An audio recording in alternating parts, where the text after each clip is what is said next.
జై భీమ్ స్వరాలతో అందరినీ ఆకట్టుకునేలా డాక్టర్ బిఆర్ అంబేద్కర్ గారి విగ్రహ సునీల్ కుమార్ ఐపీఎస్ గారికి స్వాగతం సుస్వాగతం. సభనుద్దేశించి మాట్లాడవలసిందిగా సగర్వంగా సాదరంగా ఆహ్వానిస్తూ ఉన్నాను.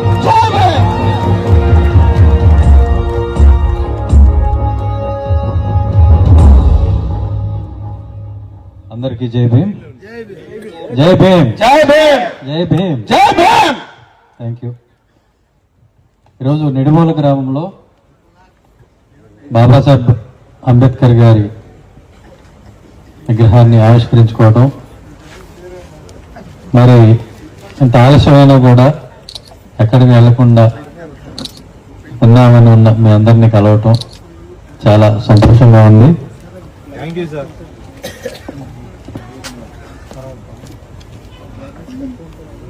ఏదైనా మనం చాలా మీటింగ్లు అవి వింటూ ఉంటారు. మీటింగ్లు విన్నప్పుడు సమస్య వస్తుందంటే మనం మాట్లాడే దాని వల్ల తర్వాత ఒక కార్యాచరణ అనేది లేకపోతే మనం ఎంతసేపు మాట్లాడినా వృధా. నెక్స్ట్ ఏం చేయాలో మనం చెప్పగలగాలి.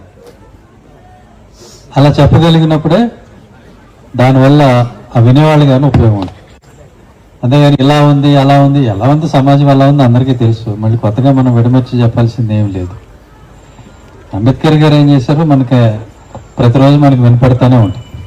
సో అంబేద్కర్ వాదాన్ని ఇప్పుడు అన్వయించుకొని ఇప్పుడున్న పరిస్థితుల్లో మనం ఎలా ముందుకు పోవాలి అది చెప్పాలి. మనం అది చెప్పకుండా మనం ఎంతసేపు ఇది బాగాలేదు అది బాగాలేదు అది ఇలా ఉంది ఇది ఇలా ఉంది అంటే ప్రపంచం ఇప్పుడు ఇలానే ఉంటుంది. ఎవరి స్వార్థం వాళ్ళు చూసుకుంటారు, ఎవరు బాగు వాళ్ళు చూసుకుంటారు. మరి మన బాగు మనం చూసుకుంటున్నామా అది చూడాలి. మనం బాగుపడాలంటే ఏం చేయాలి? ప్రతి ఒక్కరు అనేది ఏంటంటే అంబేద్కర్ గారు మీకు ఓటు ఇచ్చారు మీరు అమ్మేసుకుంటున్నారని. సరే అమ్మేసుకోరు, దాన్ని ఏం చేయాలో చెప్పండి, ఎలా వాడుకోవాలో చెప్పాలి. అది చెప్తున్నారా? ఓటు అడగటానికి పార్టీలో వాళ్ళు వచ్చినప్పుడు ఖచ్చితంగా అమ్మ మీకేం కావాలి, బాబు మీకేం కావాలని అడుగుతారు. మినిమం ఇది అడుగుతారు కదా. ఈ లీడర్స్ పని ఏంటంటే, ఈ డయాస్లిక్ మాట్లాడే వాళ్ళ పని ఏంటంటే అలా ఓటు అడగటానికి వచ్చిన వాళ్ళని ఏం కావాలో ఏం అడగాలో నేర్పించాలి. అది నేర్పించడంలో ఫెయిల్ అయ్యారు. అది నేర్పించడంలో ఫెయిల్ అవటం వల్ల ఇట్లా ఊరిగా మాట్లాడితే ఉంది అది అయిపోయింది ఇది అయిపోయింది, ఈయన గొప్పోడు ఆయన గొప్పోడు ఈయన మంచోడు, అది ఇది కాదు. ఓటు వేయడానికి ఓటు అడగటానికి పార్టీల వాళ్ళు వచ్చినప్పుడు మీ ఎజెండా ఏంటి, మీ డిమాండ్ ఏంటి, మీరు మీ పార్టీ తరఫున మా కమ్యూనిటీకి ఇది చేయండి అని ఒక ఎజెండా ఉండాలి. మీరు ఇది చేస్తే మేము మీకు ఓటేస్తామని అడగటం నేర్పించాలి. అది నేర్పించకుండా మనం ఎంతసేపు మాట్లాడినా ఒకటి. ఏం అడగాలి తెలియకపోతే ఏమడుగుతారు? ఏదో మా చర్చ్కి ఓ ఫ్యాన్ ఇవ్వండి ఇదే అడుగుతారు. అది మేము అక్కడ విగ్రహం పెట్టుకుంటున్నాయా, విగ్రహాన్ని డబ్బులు ఇవ్వండి, లేకపోతే ఒక మంచినీళ్ళ పైప్ ఏదో కావాలి, బోరికి పంపు కావాలి, ఇదే అడుగుతారు. అంటే పాపం వాళ్ళకి ఆ ఓటు విలువ ఏంటో చెప్పడంలో ఇక్కడ ముందు మాట్లాడే వాళ్ళందరూ ఫెయిల్ అయ్యామని అది ఆ రోజు మనం తీర్మానం చేసుకోవచ్చు. మనం ఎంతసేపు మాట్లాడాము ఏంటనేది కాదు, మనం ఏమి నేర్పించాం, ఒక ఎజెండా ఉందా మనకి, ఓకే ఓటు హక్కుని వాడుకొని మనం ఎట్లా బాగుపడాలి అది నేర్పించాలి. దానికోసమనే మనం 10 సంవత్సరాల నుంచి ఒక ఎజెండా పెట్టుకున్నాం. ప్రతి దళితవాడ పంచాయతీ కావాలి. ఆ దళితవాడ పంచాయతీ అయితే ఏం ఉపయోగాలు ఉన్నాయి? మనలోనే ఉంటారు. అందరికన్నా ప్రమాదకరమైన వ్యక్తులు ఎక్కడ ఉంటారంటే మన చుట్టూ ఉంటారు. వేరే కులాల్లో ఉండరు, మన కులంలోనే ఉంటారు, మన దళితుల్లోనే ఉంటారు. వాళ్ళు ఒక రెడ్డి గారు అనలేని మాట, ఒక చౌదరి గారు అనలేని మాట వాళ్ళు అంటారు. ఏంటి దళితవాడ పంచాయతీ కావాలి అని అంటే దానివల్ల వీడికి వచ్చే ఎఫెక్ట్ అర్థం కాదు. కానీ దళితవాడ ఎందుకు పంచాయతీ ఇవ్వాలంటాడు మనోడే అంటాడు. లేకపోతే వాళ్ళు అనిపిస్తారు ఆ కుక్కతోటి, ఎందుకురా నీకు దళితవాడ పంచాయతీ అయితే నీకు వచ్చే నష్టం ఏంటిరా అంటే, ఇప్పుడైతే రిజర్వ్డ్ పంచాయతీలు ఉన్నాయండి, ఆ పంచాయతీల్లో మేము అందరి మీద పెత్తనం చేసేస్తున్నాం. అదే దళితవాడ పంచాయతీ అయితే మేము ఎవరి మీద పెత్తనం చేస్తామండి? ఇది మరి తాగి మాట్లాడతారు, తాగకుండా మాట్లాడతారు, తాగడానికి మధ్య మాట్లాడతారు. ఇలాంటి మాటలు మాట్లాడే అదవులు ఉంటారు. ఈ రోజున అంటే వాళ్ళు మాట్లాడే దాంట్లో నిజం ఎంతుందో చూద్దాం. రోజున అసెంబ్లీకి వెళ్ళిన ఎమ్మెల్యేలు కానీ, పార్లమెంట్కి వెళ్ళిన ఎంపీలు కానీ, ఈ పార్టీ టికెట్ల మీద ఏ పార్టీ అయినా సరే వెళ్ళిన వాళ్ళు అసెంబ్లీలో నిలబడి మా దళితులది కావాలి, పార్లమెంట్లో నిలబడి మా దళితులది కావాలి అని అడిగిన సందర్భం మీరు ఎప్పుడైనా చూసారా? ఎవరన్నా చూసారా? చెప్పాలా? మీకు ఎమ్మెల్యేగా ఉండి మంత్రిగా ఉండి నీకే నోరిపి మాట్లాడటానికి దిక్కు లేదు. వీడంటే ఒక రిజర్వ్డ్ పంచాయతీలో సర్పంచ్ అంటే అందరి మీద పెత్తనం చేస్తాడు. ఇది వాళ్ళు బోధించేది ఏంటంటే మేము పెత్తనం చేస్తాం. ఎందుకు అని అంటే దీని వెనక కారణం ఉంది. ఈ రోజున వాడు ఒక లీడర్ కింద, దళితుల నాయకుడి కింద చలామణి అవుతూ 4 డబ్బులు సంపాదించుకుంటున్నాడు. దళితవాడ పంచాయతీ అయిందనుకో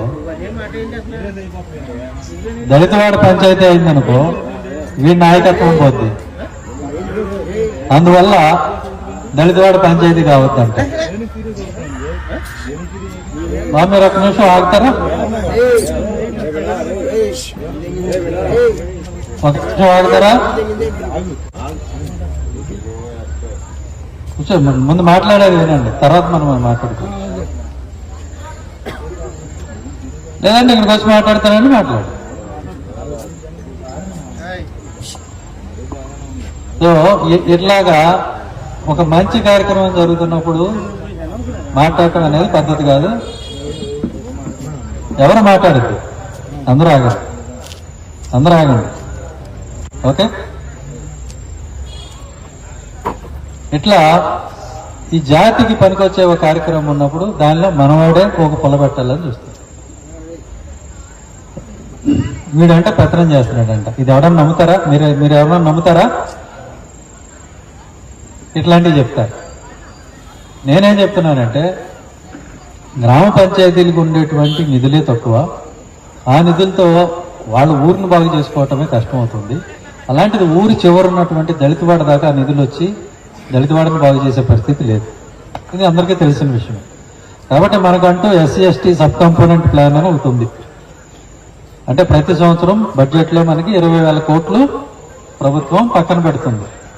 ఆ పక్కన పెట్టిన ఎట్లు పోతున్నాయంటే ఇంతకుముందు సోదరు చెప్పారు, అవన్నీ రకరకాల పథకాలకు మళ్లించేస్తున్నారని. అసలు మాట్లాడాల్సింది ఇది. ఇప్పుడు దాకా మాట్లాడిన వాళ్ళు ఎవరు ఇది మాట్లాడలే. ఇది తప్పని మాట్లాడారు. ఆ సమస్య ఎక్కడ అవుతుందంటే మనం ఇంత సమయం తీసుకున్నప్పుడు మనం ఏం మాట్లాడాలో పనికొచ్చేది మాట్లాడాలి. వాళ్ళకి ఏం తెలియాలో అది చెప్పాలి.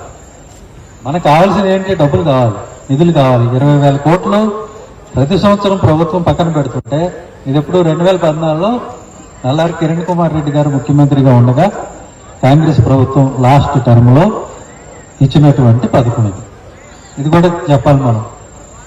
సో 10 సంవత్సరాల్లో 1,40,000 కోట్లు దళితుల మీద మేము ఖర్చు పెట్టామంటున్నారు. మరి ఆ 1,40,000 కోట్లు ఖర్చు అయితే దళిత వాళ్ళు ఈ రోజున ఎలా ఉన్నాయి? ఎందుకు ఇలా ఉన్నాయి?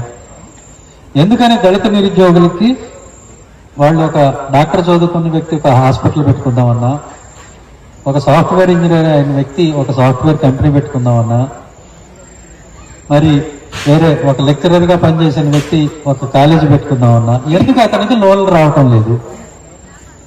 మన డబ్బులు ఉన్నాయి కదా, 1,40,000 కోట్లు 10 ఏళ్లలో ఖర్చు అయినాయి కదా. అందులో ఎంతమంది దళిత నిరుద్యోగులకి లేకపోతే డాక్టర్లుగా మరి సాఫ్ట్వేర్ ఇంజనీర్లుగా పనిచేసి మేము సొంతంగా బతుకుతాం అన్నటువంటి వాళ్ళకి తలా 2 కోట్లు ఎందుకు ఇవ్వలేకపోయారు? ఈ 1,40,000 కోట్లు ఎటుపోయినాయి? ఇది మాట్లాడాలి. ఇది మాట్లాడితే ఆయన ఉపయోగం ఉంటుంది. ఎందుకనంటే మనలో ఒకడు హాస్పిటల్ పెట్టుకుంటే వాడి దగ్గర ఇంకొకటి కాంపౌండర్గా జాయిన్ అవుతాడు, ఇంకొకటి మెడికల్ షాప్ పెట్టుకుంటాడు, ఇంకొకడు ఒక అంబులెన్స్ నడుపుతాడు. అట్లా 10 ఉద్యోగాలు వస్తాయి. ఇది మాట్లాడాలి. మనం ఓటు వినియోగించుకునేటప్పుడు ఆ లీడర్స్ని పార్టీలని అడగాల్సింది ఏంటంటే మా పిల్లలకి మాలో చదువుకున్న వాళ్ళకి మీరు తలా 2 కోట్లు ఎందుకు ఇవ్వరు? ఇది అడగాలి. ఇది మానేసి మీరు ఎందుకు ఓటేస్తామో తెలియదు, ఎలా ఓటేస్తామో తెలియదు, ఏం అడుగుతామో తెలియదు. ఇలా ఓటేస్తే ఎందుకు మారుతుంది? మళ్ళీ వచ్చి మేము చెప్పకుండా ఇక్కడి నుంచి మళ్ళీ వచ్చి మిమ్మల్ని తట్టడం, మీరు ఓటు అమ్మేసుకుంటున్నారు. నువ్వు ఓటు ఎలా వాడుకోవాలో చెప్పకపోతే మరి వాళ్ళు ఏం చేస్తారు? వాళ్ళకి తోచింది చేస్తారు. కాబట్టి మనకున్న సమయాన్ని, మనం మాట్లాడేదానికి, బోధించేదానికి ఉన్న సమయాన్ని కరెక్ట్ డైరెక్షన్లో పెట్టాలి. ఇంతకుముందు కూడా నేను చెప్పాను, కాపు సోదరులు దళితులు కలిసి పనిచేసుకోవాలి. పని చేసుకుంటేనే ఒక కాపు సోదరుడు ముఖ్యమంత్రి కావాలి అని అడగగలిగే ధైర్యం ఒక దళితుడిగా ఉంటుంది. అలాగే దళితుడు ముఖ్యమంత్రి కావాలి, మేము దానికి తోడ్పాటు అందిస్తామని చెప్పగలిగే ధైర్యం కాపు సోదరుడిగా ఉంటుంది. కాబట్టి వీళ్ళిద్దరూ కలిసి ఇంతవరకు అధికారాన్ని అనుభవించిన మిగతా కులాలు ఏమైతే ఉన్నాయో వాళ్ళందరినీ కలుపుకొని, మీరు బహుజనుల నుండి వేరే పేరు ఏదైనా పెట్టండి, వాళ్ళందరినీ కలుపుకొని అధికారం వైపు పోవాలి. మన డిమాండ్లు నెరవేరాలి అని అంటే 175 స్థానాల్లో పోటీ చేయక్కర్లేదు, డబ్బులు అక్కర్లేదు.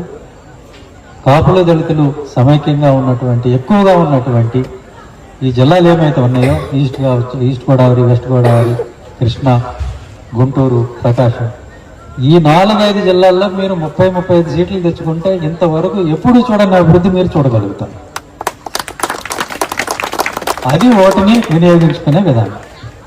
అంతేగాని ఈ నాయకులు అనేవాడు ఇవాళ వస్తాడు, వచ్చి అంబేద్కర్ అంటాడు, అదంటాడు, ఇదంటాడు, రత్నగిరి అంటాడు, కొలంబియా అంటాడు, రేపొద్దున మళ్ళీ పోయి ఏదో పార్టీ టికెట్ పుచ్చుకొని అది ఆయనకి జయ అంటాడు, ఈయన అభినవ్ అంబేద్కర్ అంటాడు. నువ్వు ఒకసారి ఒక పార్టీ టికెట్ పుచ్చుకున్న తర్వాత, ఒక పార్టీలో చేరిన తర్వాత ఆ పార్టీ వాళ్ళు ఏం చెప్తే అదే మాట్లాడాలి. కానీ నువ్వు అంబేద్కర్ గారు ఇది చెప్పారంటే అక్కడ కుదరదు.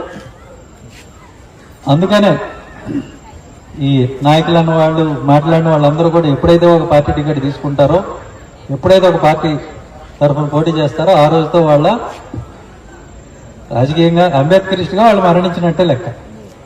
కాబట్టి వాళ్ళు అంబేద్కరిజం మానేసేసి వాళ్ళ నాయకుడి గురించి మాట్లాడుకోవాలి. కాబట్టి అలాంటి వాళ్ళ నుంచి మనం ఏం ఆశించలేము. మేము 10 సంవత్సరాల నుంచి పోరాడి దీనికోసం మా దగ్గర నిధులు లేవు, మేమేమి భారీగా సభలు పెట్టలేము. కానీ ఉన్న డబ్బులతో, ఉన్న శక్తి అంతా కూడగట్టుకుని ఒకసారి శ్రీకాకుళంలో 50,000 మందితో మీటింగ్ పెట్టాం, మరొకసారి అనకాపల్లిలో మరొక 30-40 వేల మందితో మీటింగ్ పెట్టాం. ఈ రెండే మేము పెట్టిన మీటింగ్లు ఏం తరఫున. ఇవే అతిపెద్ద మీటింగ్లు దళితులకి సంబంధించి. ఈ మీటింగుల వల్ల మేము కనీసం పోయిన ప్రభుత్వంలో దిగిపోబోయే ముందు ఆ మేనిఫెస్టోలో దళితవాడ పంచాయతీ చేస్తామనేటువంటి హామీని మేము రాబట్టగలిగాం, ఆ మేనిఫెస్టోలో పెట్టించగలిగాం. ఇంత మాట్లాడి, ఇన్ని చేసి, ఇంతసేపు మాట్లాడి మీరు ఏం సాధించారు? అదే ఆలోచించుకోవాలి. ఒక అడుగు ముందుకు పడిందా? మన వల్ల, మనం మాట్లాడే మాటల వల్ల, మనం చేసే పనుల వల్ల దళిత జాతికి ఉపయోగం ఉండాలి. చాలా మంది ఉన్నారు, మీరు ఎంపీ పోటీ చేస్తారా, ఎమ్మెల్యే పోటీ చేస్తారా, మీరు పార్టీలో జాయిన్ అవుతారా అంటే, నేను ఎంపీ అవటం వల్ల, నేను ఎమ్మెల్యే అవటం వల్ల దళిత జాతికి ఇది ఉపయోగం అని మీరు నాకు చెప్పండి. నన్ను కన్విన్స్ చేస్తే అప్పుడు నేను చేస్తాను, పోటీ చేస్తాను. అంతేగాని ఏ ఉపయోగం లేకుండా ఏదో ఒక నాయకుడిని మోయటానికి, ఒక పార్టీని మోయటానికి నేను ఎంపీ ఎమ్మెల్యే అవ్వాల్సిన అవసరం లేదు. ఇది మీరు స్పష్టంగా గుర్తుపెట్టుకోండి. నేను శ్రీకాకుళంలోనే చెప్పాను, నేను ఏ పార్టీ కొండవ భుజాన్ని వేసుకోను. నాకు నా ఎజెండా పూర్తి కావటమే ముఖ్యం. ఎజెండా ఏంటి? దళితవాడ పంచాయతీ కావాలి, దళిత క్రైస్తవులు దళితులుగా గుర్తించబడాలి, ఎస్సీ ఎస్టీ సబ్ కాంపోనెంట్ నిధులు ఏమైతే ఉన్నాయో వాటిని దళితవాడలకు అందించాలి. ఒక 6,000 కోట్లు దళితవాడకి అందించండి, ఒక 6,000 కోట్లు మాలో ఉన్న డాక్టర్లు, ఇంజనీర్లు వాళ్ళకి లోన్లు ఇవ్వండి. ఇంతే నేను అడిగింది. ఇది మాల, మాదిగ, రెల్లి అన్ని కులాలకి పనికొచ్చేటువంటిది. దళితవాడ పంచాయతీ అంటే మాలపల్లి మాత్రమే కాదు, మాదిగూడెం కూడా పంచాయతీ అవుతుంది. మిమ్మల్ని మీరు పరిపాలించుకోవచ్చు. ప్రతి పంచాయతీకి మీకు సంవత్సరానికి 2 కోట్లు కనీసం వస్తుంది. 5 సంవత్సరాల్లో 10 కోట్లు ప్రతి మాలపల్లికి, మాదిగూడానికి, రెల్లిగూడానికి, ప్రతి దళితవాడికి 10 కోట్లు ఒక 5 సంవత్సరాల్లో మీకు అందుతాయి. దీనివల్ల లాభమా నష్టమా? లాభం అయితే ఒకసారి జై భీమ్ అని చెప్పండి. ఇది ఈ మాత్రం మీకు అర్థమైనది చాలా మంది చవట్లకు అర్థం కావట్లేదు. కాబట్టి అలాంటి చవట్లు ఎవరన్నా వస్తే, ఏదైనా మాట్లాడబోతే ముందు ఒకటి దన్నండి. ఎందుకంటే వాడిని మాట్లాడించే కొద్దీ 10 మందిని చెడగొడతాడు తప్పితే 10 మంది బాగుపడే మాటలు చెప్పరు.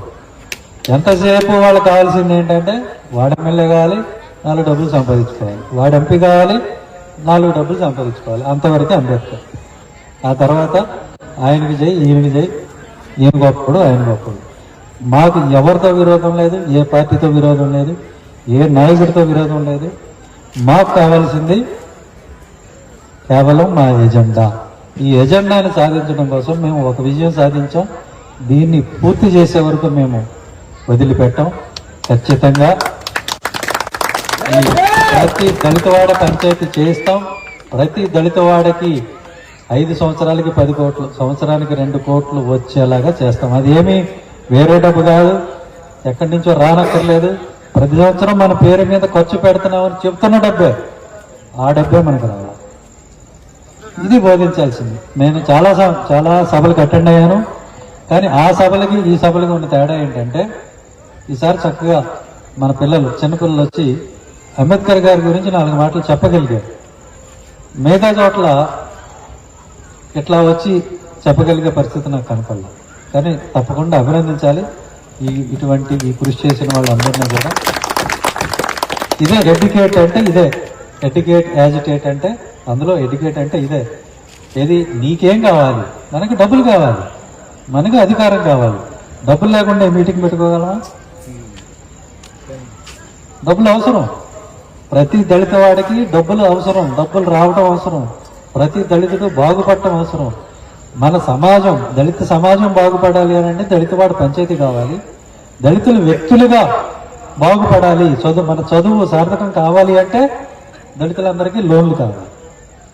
దళిత క్రైస్తవుల మీద జరుగుతున్నటువంటి దాడులు, మీరు మతం మారారు, మీరు దొంగ సర్టిఫికెట్లు, అది ఇది అని వాళ్ళని వేధించేటువంటి ఈ కార్యక్రమం ఏదైతే ఉందో అది పోవాలి అని అంటే దళిత క్రైస్తవులందరినీ కూడా దళితులుగా గుర్తించాలి.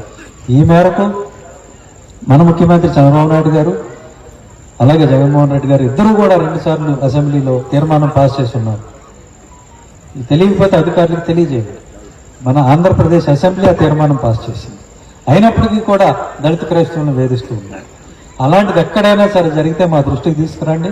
ఖచ్చితంగా వాళ్ళ తరఫున నిలబడి పోవాలి. మత స్వేచ్ఛ ఉంది. మతం, ఒక హిందూ మతంలో ఉన్న వ్యక్తి దర్గాకి వెళ్ళకూడదని ఎక్కడ లేదు, మసీదుకి వెళ్ళకూడదని లేదు, ఒక చర్చికి వెళ్ళకూడదని ఎక్కడ కూడా లేదు. చర్చికి వెళ్ళినంత మాత్రాన అతను క్రైస్తవుడు అయిపోడు. నేను కూడా పార్లమెంట్కి వెళ్తాను ఏదో పని మీద, ఎవరినో కలవటానికి. నేను పార్లమెంట్లోకి వెళ్ళాను కాబట్టి నేను ఎంపీని అయిపోను కదా. ఎంపీ అవ్వాలంటే దానికి ఒక ప్రాసెస్ ఉంది. ఒక టికెట్ ఇవ్వాలి, గెలవాలి, గెలిచిన తర్వాత రిటర్నింగ్ ఆఫీసర్ నెగ్గాడని ఒక పత్రం ఇవ్వాలి. అప్పుడు నన్ను పార్లమెంట్లోకి రాణిస్తారు. కానీ పార్లమెంట్లో పాస్ తీసుకుని లోపలికి వెళ్ళి వచ్చేసి నేను ఎంపీని అంటే అది కాదు కదా. అలాగే చర్చికి వెళ్ళటం పోవటం, రావటం పోవటం, లోపలికి వెళ్ళి వచ్చినంత మాత్రాన వాడేమి క్రైస్తవుడు అయిపోవడం. తెలుసుకోవడానికి వెళ్తున్నాడు. తెలుసుకున్నాక నమ్మకం కలిగితే మతం మారి బాప్తిజం తీసుకొని అప్పుడు క్రైస్తవుడు అవుతాడు. అంతవరకు తెలుసుకుంటూనే ఉంటాడు. అందులో తప్పేంటి? ఇది మాట్లాడాలి మనం, ఇది ఎడ్యుకేట్ చేయాలి. అంతేగాని మనం ఇది ఎలా ఉంది, అది అలా ఉంది,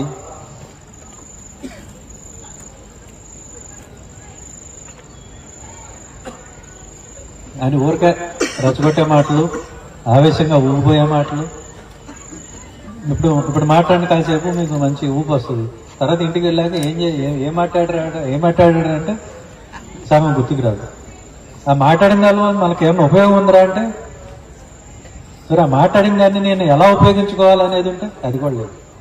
సో అలాంటి ఊకదంపుడు ఉపన్యాసాలు మానేసి మనం ఏం చేయాలి, వచ్చే ఎన్నికల్లో మన పాత్ర ఏంటి, మన ఎజెండా ఏంటి, మనం సాధించుకోవాల్సింది ఏంటి, మన దళితవాడికి నిధులు, మన దళితవాడ బాట పట్టేలాగా ఎలా చేయాలి, మనలో చదువుకున్న వాళ్ళని ఎలా మనం పైకి తీసుకెళ్ళాలి. ఇలాగా మనం పనికొచ్చే ఆలోచనలు, బాగుపడే ఆలోచనలు చేయాలి తప్ప ఊరక ఆ నాయకుడికి చేయంటాం, ఈ పార్టీకి చేయంటాం. అట్లయితే మన బతుకులు ఎప్పటికీ కూడా మారవు. అనేక మంది నాయకులు వచ్చారు, పోయారు, అనేక పార్టీలు మారినాయి, కానీ మన బతుకులు ఎట్లానే ఉన్నాయి. కాబట్టి అంబేద్కర్ గారు తెలిసిందని రాజ్యాధికారం, political power is the master key అన్నాడు. అంటే నువ్వు ఒక పంచాయతీ సర్పంచ్గా నువ్వు ఒక 4 డబ్బులు వచ్చి ఒక ఆఫీస్ నీ దగ్గర ఉంటేనే నువ్వు 10 మందికి పనికి వస్తావు. అప్పుడు మెయిన్ గ్రామం నుంచి వాళ్ళు వస్తారు, నీ దగ్గర 2 కోట్లు ఉంటాయి, వాళ్ళ దగ్గర 40 లక్షలు 50 లక్షలు ఉంటాయి. అంటే వచ్చి బాబు మీరు కొంచెం మీ దళిత వాడి నుంచి రోడ్డు మా దాకా కూడా వేయండి అని అడుగుతారు. మీ దళిత వాళ్ళ మీరు పెట్టుకున్న మంచినీటి స్కీమ్ మాకు కూడా ఇవ్వండి అని అడుగుతారు. అలా ఇచ్చిపుచ్చుకునే ధోరణి ఉన్నప్పుడు, నువ్వు ఇవ్వగలిగే స్థానంలో ఉన్నప్పుడు నీకు మర్యాద పెరుగుతుంది. అంతేగాని పొద్దున్న లెగితే భగవతి భిక్షాందేహి అన్నట్టుగా పోయి బాబా అదేవండి, బాబు ఇదేవండి అంటే రోజు ఏటెలకాలం అడుక్కుంటే గౌరవం వస్తుందా? నువ్వు పోరాడి నీ దళిత వాడికి ఒక 2 కోట్లు తెచ్చుకొని నువ్వు వాళ్ళకి ఏమైనా చేయగలిగితే నీ గౌరవం వస్తుందా? అది ఆలోచన చేయాలి, ఆలోచన ఉండాలి, దానికి తగ్గట్టుగా ఆచరణ ఉండాలి. మన ఓటుని ఎలా వాడాలో నేను చెప్తున్నాను. దళితవాడ పంచాయతీ ఈ ఎజెండాని ఎవరైతే రేపు మీకు హామీ ఇస్తారో, ఎవరైతే ఇవి చేస్తారో వాళ్ళకి ఓటేయాలి. అంతేగాని మేము ఎప్పుడు ఈ పార్టీకి ఓటేస్తాం, మా తాతగారు పలానా పార్టీకి ఓటేశారు, మా నాన్నగారు వేశారు కాబట్టి మేము కూడా వేస్తామంటే వాళ్ళ బతుకుల్లాగే నీ బతుకులు కూడా తెల్లారు. ఆ చైతన్యం రావాలి. కాపు సోదరులను చూసి నేర్చుకో. కాపు సోదరులు ఎప్పుడు కూడా ఒక పార్టీకి బానిసలాగా లేరు. వాళ్ళకి అవసరం అనుకుంటే ఒక పార్టీ పెట్టుకోగలరు, ఆ నాయకుడి వెనక నడవగలరు. అది చూపించారు. అది ఉంది కాబట్టి వాళ్ళని చూసి ఇప్పుడు అందరూ భయపడతారు. అది నేర్చుకోవాలి. అంతేగాని మేము ఎప్పుడు ఒక నాయకుడి వెంటే ఉంటాం. దాన్ని పొలిటికల్ స్లేవరీ అంటారు. అంటే రాజకీయ స్లేవరీ అంటే ఏంటి? బానిసత్వం. మనం బానిసలమా? సొంతంగా ఆలోచించలేమా? సొంతంగా ఓటేయలేమా? అది అది అది నిరూపించగలిగిన రోజున మాత్రమే మన బతుకులు బాగుపడతాయి తప్ప ఇప్పుడు చెప్పిందంతా విని జైభీమ్ అనేసి వెళ్ళిపోయి మళ్ళీ మేము ఆ జెండా మోస్తామంటే మోయండి. ఎప్పుడు ఏ జెండా అయినా మోయండి, బీజేపీ జెండా అయినా మోయండి, తప్పలేదు. ఎప్పుడు ఈ ఎజెండా ఇచ్చినప్పుడు నీకు దళితవాడ పంచాయతీ ఇస్తాను, తీసుకో, ఇదిగో నీ డబ్బులు, మీ 20,000 కోట్లు వచ్చి 6,000 కోట్లు మీ పంచాయతీలకు ఇస్తాను, నీ పంచాయతీ వాటా 2 కోట్లు వచ్చి నువ్వు తీసుకో, ఇదిగో మీ పిల్లలందరికీ మీ డాక్టర్లకి వాళ్ళకి రమ్మను 6,000 కోట్లు ఇస్తున్నాం, ఎంతమంది వస్తే అంతమంది, ప్రతి సంవత్సరం ఒక 6,000 కోట్లు ఇస్తున్నామని ఎవరు చెప్తే వాళ్ళకి ఓటు. అంతే తప్ప కట్టు బానిసలాగా మేము ఈ పార్టీకి ఓటేస్తాం, ఈ నాయకుడికి ఓటేస్తాం, ఈ మతానికి ఓటేస్తాం. మనకు మతం కాదు కావాల్సింది, మన కులం కాదు కావాల్సింది. మనకు కావాల్సింది దళితులు రాజ్యాధికారం వైపు వెళ్ళటానికి కావలసిన జవసత్వాలు ముందు గ్రామ స్థాయిలో బలపడాలి. గ్రామ స్థాయిలో బలపడితే అప్పుడు ఒక పంచాయతీని కనుక నువ్వు జయించగలిగితే పార్లమెంటుని కూడా జయించగలుగుతావు. ఎప్పుడైనా ఇక్కడి నుంచి మొదలు పెట్టాలి. ఇల్లు కట్టేవాడు ఎప్పుడైనా పునాదితో మొదలు పెడతాడు, అంతేగాని పైన ఎక్కడో చూరు పెట్టి మొదలెట్టాడు. కనీసం ఆ కామన్ సెన్స్ నేర్పండి మన వాళ్ళకి. మాట్లాడితే మేము ఇదైపోతాం, మేము అదైపోతాం, మేము రాజ్యాధికారం సాధిస్తాం, దానికి ఒక ప్రణాళిక ఉండదురా. ఒక మీటింగ్ పెట్టుకునే కెపాసిటీ కూడా మనం కమ్యూనిటీకి ఇవ్వకుండా ఒక మీటింగ్ పెట్టాలంటే 10 మంది ఉద్యోగస్తుల్ని అడగాలి. ఆ పరిస్థితి లేకుండా కమ్యూనిటీయే బలపడి, కమ్యూనిటీ దగ్గర 4 డబ్బులు ఉండి, దళితుల దగ్గర 4 డబ్బులు ఉండి, సొంతంగా ఒక మీటింగ్ పెట్టుకోగలిగి, సొంతంగా రాజకీయం నడపగలిగే పరిస్థితికి వచ్చిన రోజున మాత్రమే రాజ్యాధికారం అనేది వస్తుంది. ఆ దిశగా మనం అడుగులు ముందుకు వేయాలి. మనతో సహకరించడానికి అనేక మంది కాపు సోదరులు, ఇప్పుడు వైశ్య సోదరులు వచ్చారు, అలాగే ముస్లిం సోదరులు వచ్చారు, బీసీ సోదరులు వచ్చారు, అందరూ చౌదరి గారు కూడా వచ్చారు. సో అందరూ మనతో, యాదవులు వచ్చారు, అందరూ వచ్చారు. అందరినీ కలుపుకొని మనం ముందుకు పోదాం. మనం బాగుపడదాం అనుకోవటంలో ఏమాత్రం తప్పలేదు. దీనికి ఎవరు కూడా దీన్ని పక్కన పెట్టేటువంటి పరిస్థితి లేదు. అలాగే వంగవీటి రంగా గారి గురించి ఒక మాట చెప్పి నేను ముగిస్తాను. వంగవీటి మోహన్ రంగా గారు చనిపోయే ముందు ఆయన చేసిన ఆఖరి పోరాటం దళితులకి ఇళ్ల పట్టాల కోసం. అది మీ అందరికీ తెలిసే ఉంటుంది. కాబట్టి అటువంటి దళితుల కోసం పోరాడినటువంటి వంగవీటి మోహన్ రంగా గారి పేరు కృష్ణా జిల్లాకు పెట్టాలని నేను మనందరి తరఫున కూడా నేను కోరుతా ఉన్నాను. ఖచ్చితంగా ఈ రాష్ట్రంలో ఆయన పేరు మీద ఒక జిల్లా అయితే ఉండి తీరాలి. దీనికి మన చాలా మంది కాపు సోదరులు నన్ను అడిగారు. నా సంపూర్ణమైన మద్దతు వారికి ప్రకటిస్తున్నా. అదేవిధంగా వారందరూ కూడా మా పంచాయతీ, మా దళితవాడ పంచాయతీకి, మా ఎజెండాకి మద్దతు పలకాలని వారందరినీ కోరుతూ ఇక్కడికి వచ్చేసిన అందరికీ కూడా నా హృదయపూర్వక కృతజ్ఞతలు, జైభీములు తెలియజేస్తూ ముగిస్తున్నాను.